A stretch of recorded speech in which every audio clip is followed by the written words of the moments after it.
आगमन काळातील चौथा रविवार वर्ष दुसरे. ख्रिस्ताठाई उपस्थित प्रिय बंधूंनो आणि भगिनींनो, 14 वर्षांपूर्वी वडिलांनी अतिशय काबाड कष्ट आणि मेहनत करून नोकरी करीत असताना सेविंग बचत करून बँकेमधून कर्ज काढून सिमेंट कॉन्क्रीटचे एक शानदार घर बांधलेलं होतं. वरच्या मजल्यावरती आपल्या एकुलत्या एक मुलासाठी देखील तरतूद केलेली होती. त्यांचा एकुलता एक मुलगा, त्याला शिपवर जाण्याची संधी मिळाली. छोट्या वयामध्ये मोठ्या रकमेचा पगार हाती येऊ लागला. शिपवर 4-5 कॉन्ट्रॅक्ट्स मारल्यानंतर गरजेपेक्षा जास्त पैसा हाती जमल्यावरती 14 वर्षांपूर्वी वडिलांनी बांधलेलं ते घर संपूर्णतः पाडून त्या ठिकाणी नवीन घर बांधण्याचा विचार त्याच्या मनामध्ये घोळू लागला. काही दिवसाने त्याने आपल्या मनामधील विचार आपल्या वडिलांना बोलवून दाखवला. मुलाचं ते विधान ऐकून वडिलांना आश्चर्याचा धक्काच बसला. ते मनस्वी दुःखी झाले, कारण 14 वर्षांपूर्वी बांधलेलं ते घर सुस्थितीमध्ये मजबूत होते. कुठेच प्लास्टर खडलेलं नाही, कुठेच कोणत्या प्रकारच्या डागडुजीची गरज नाही, लिकेज नाही. नुसता जवळ पैसा झाला म्हणून पैशाची उधळून करून चांगल्या सुस्थितीत असलेलं मजबूत घर पाडायचं आणि त्या ठिकाणी नवीन घर बांधायचं, हा विचार वडिलांना काही पटत नव्हता. वडिलांनी आपल्या मुलाला सांगितलं, आपल्या गावामध्ये आपल्या काकाचं एकच घर असं आहे की ते जुनं आणि जीर्ण झालेलं आहे. त्यांचा मुलगा विकलांग आहे. त्यांचं घर कधी आयुष्यामध्ये होईल असं वाटत नाही. तुझ्याकडे पैसा आहे, आपल्या काकाच्या त्या मुलासाठी तू एक घर बांध. मात्र मुलगा आपल्या विचारावरती ठाम होता.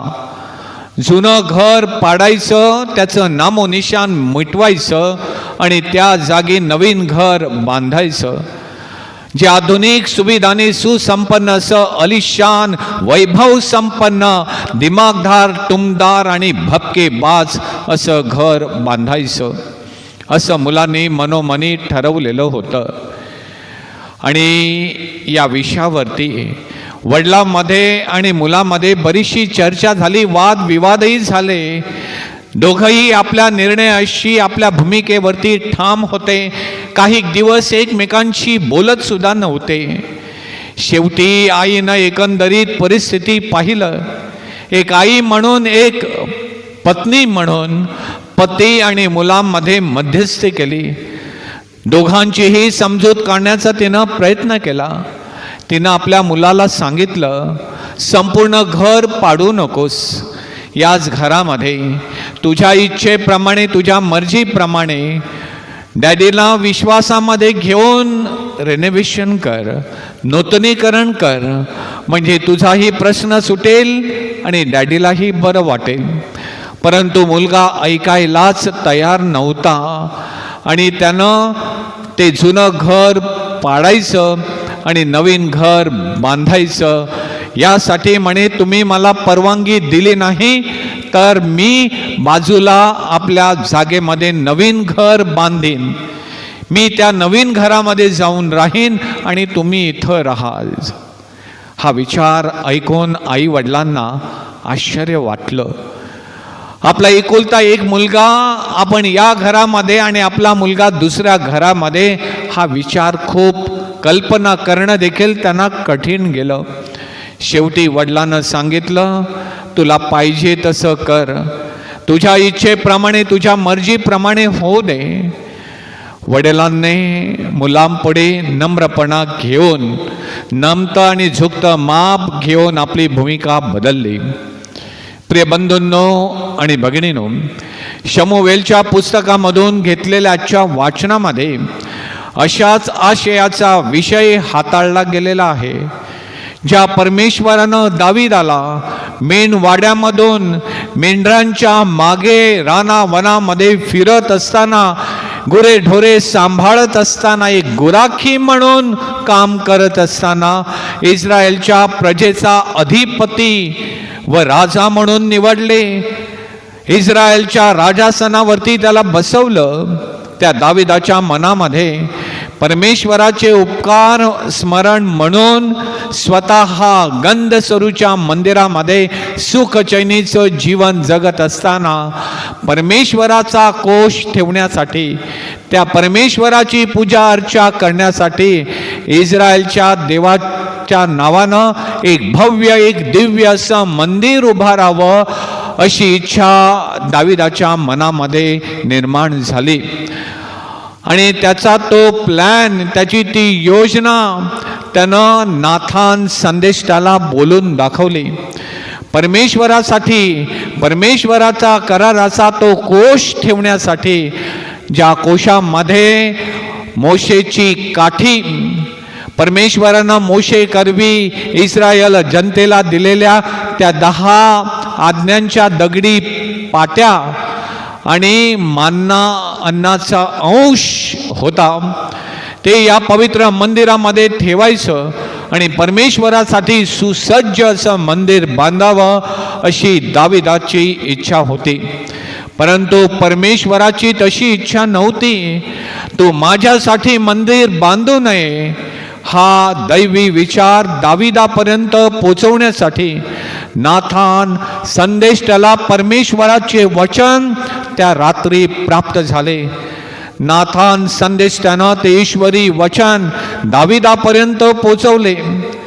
तू परमेश्वराच्या नावानं मंदिर बांधू नये, परंतु संदेष्टा नाथांतर्फे त्या परमेश्वरानं दावीद राजाला एक आश्वासन दिलं की मी तुझे घराणे या पृथ्वीवर कायमचे स्थापिन. परमेश्वरानं दाविदास दिलेल्या त्या वचनाची पूर्तता झाली. दावीद राजाचे नाव आज अजरामर झालेलं आहे.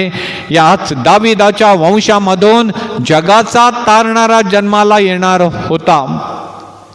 प्रिय बंधूंनो आणि भगिनींनो, पौलानं रोमकरास पाठवलेल्या पत्रामध्ये गतयुगात तारणाऱ्याच्या बाबतीमध्ये जे रहस्य गुपित आणि गुप्त होतं ते प्रभू येशू ख्रिस्ताद्वारे प्रकट झाल्याची जाणीव पौलाच्या वाचनामध्ये श्रद्धावंतांना करून देत आहे.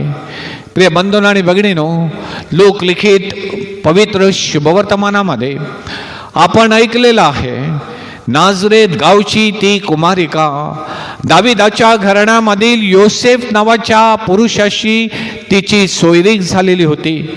त्या पवित्र मरीच्या पोटी पवित्र आत्म्याच्या सामर्थ्यानं, कृपेनं जन्माला येणारा तो देवपुत्र दाविदाच्या राजासनावर बसून याकोबाच्या घराण्यावर युगानुयुग राज्य करणार. त्याच्या राज्याचा अंत होणार नाही.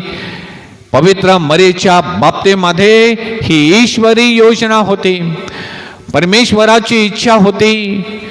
परमेश्वराची ही दैवी इच्छा, हा निरोप गाब्रियल देवदूता करवी ऐकल्यानंतर ती पवित्र मरिया आपणासारखीच एक सामान्य व्यक्ती कावरी बावरी झाली, भयभीत झाली, खूप घाबरली. ईश्वरी इच्छा आणि संदेश ऐकून तिच्या मनामध्ये खळबळ उडाली.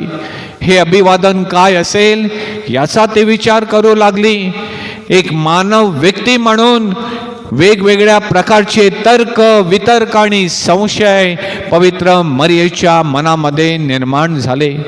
शेवटी स्वतःचं मन, स्वतःच्या इच्छा, स्वतःच्या भावना, स्वतःच्या मनोकामना आणि स्वतःची विचारधारणा बाजूला ठेवून परमेश्वराच्या वचनावरती पवित्र मरियेनं विश्वास ठेवला. परमेश्वराची इच्छा तिनं प्रमाण मानली. अंतर्मनीचा पवित्र आत्म्याचा आवाज तिनं ऐकला आणि देवाच्या इच्छेप्रमाणे चालण्याचा आणि वागण्याचा निर्धार केला.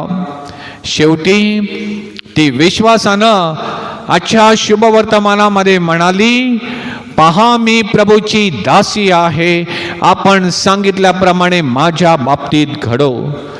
पवित्र आत्म्याच्या प्रेरणेनं व सामर्थ्यानं कुमारी मरियेनं परमेश्वराच्या इच्छेप्रमाणे केलं. प्रिय बंधूंनो आणि भगिनींनो, आपण आपल्या कुटुंबामध्ये, आपल्या गावामध्ये, आपल्या शेजाऱ्यामध्ये जीवन जगत असताना कधी कधी अशा प्रसंगांना आपण देखील सामोरे जातो. आपली स्वतःची मर्जी सांभाळताना, आपल्या स्वतःच्या इच्छा जोपासताना, कधी आपल्या स्वतःचं हित तर कधी स्वतःचा स्वार्थ जोपासताना माझ्या इच्छेप्रमाणे झालं पाहिजे, माझ्या मर्जीप्रमाणे झालं पाहिजे, मला वाटतं तेच खरं, अशी आपली कधी कधी भूमिका आपण घेत असतो की ज्यामुळे आपल्या कुटुंबामध्ये, आपल्या शेजाऱ्यामध्ये, आपल्या गावामध्ये वादविवाद, ताणतणाव निर्माण होतात, की ज्यामुळे कुटुंब विभागतात, नाती गोती दुखावतात, नाती गोती दुरावतात, मतभेद निर्माण होतात. अशा प्रसंगी या समस्या सोडवताना मला काय वाटतं, मला काय पाहिजे, माझ्या इच्छेप्रमाणेच झालं पाहिजे, यापेक्षा या बाबतीत त्या परमेश्वराला काय वाटतं, त्या परमेश्वराची काय इच्छा आहे, हे जाणून घेण्याचा आपण कधी प्रामाणिकपणे प्रयत्न करतो का? परमेश्वरानं आपल्याला पवित्र आत्म्याचं वरदान दिलेलं आहे. तो परमेश्वराचा ईश्वरी आत्मा प्रत्येकामध्ये निवास करतो, वास करतो. त्या पवित्र आत्म्याचा आवाज कधी आपण ऐकतो का? आपले स्वार्थी इच्छा, आपले स्वार्थी विचार, आपले स्वार्थी कधी हित बाजूला ठेवून ईश्वरी इच्छेप्रमाणे वागण्याचा आपण कधी निर्णय घेतो का? पहा, मी प्रभूची दासी आहे, पहा मी प्रभूचा दास आहे, माझ्या इच्छेप्रमाणे नको तर हे प्रभू तुझ्या इच्छेप्रमाणे घडू दे, असं बोलण्याचं धाडस आणि मनोधैर्य आपण कधी करतो का? आमेन.